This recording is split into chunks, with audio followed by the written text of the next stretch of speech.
সবাই যখন ঘুমিয়ে পড়ে, রাত যখন নিঃশব্দ হয়ে যায়, ঠিক তখনই কিছু মানুষ জেগে থাকে। তারা ফোন স্ক্রল করে না, তারা সময় নষ্ট করে না, তারা তাদের স্বপ্ন গড়তে ব্যস্ত থাকে। মনে রাখবেন, কোটিপতি হওয়া ভাগ্যের খেলা না, অভ্যাসের খেলা।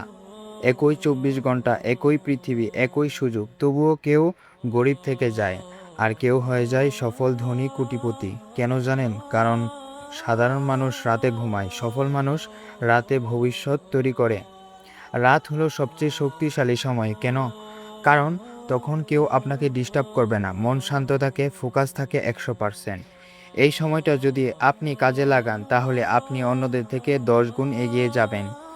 নিজেকে একটা প্রশ্ন করুন, রাতে আমি কি করছি? টিকটক, ফেসবুক, এলোমেলো ভিডিও, নাকি নতুন কিছু শিখছি, নিজের স্কিল বাড়াচ্ছি, ইনকাম করার পথ তৈরি করছি?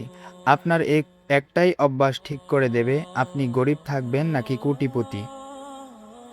যারা সফল তারা রাতে 1 থেকে 2 ঘন্টা এক্সট্রা কাজ করে, প্রতিদিন নতুন কিছু শেখে, সময় নষ্ট করে না, নিজের উপর ইনভেস্ট করে। তারা জানে আজকের কষ্ট আগামীকালের আরাম। আপনাকে একদিন কোটিপতি হতে হবে না। শুরু করুন প্রতিদিন 1 ঘন্টা, একটা স্কিল, একটা লক্ষ্য। ধীরে ধীরে স্কিল বাড়বে, ইনকাম বাড়বে, লাইফ বদলে যাবে। সত্যটা একটু কষ্টের। কেউ আপনাকে সফল বানাবে না, কেউ এসে টাকা দিয়ে যাবে না, আপনাকেই লড়তে হবে। আর সেই লড়াই শুরু হয় রাতের নীরবতায়।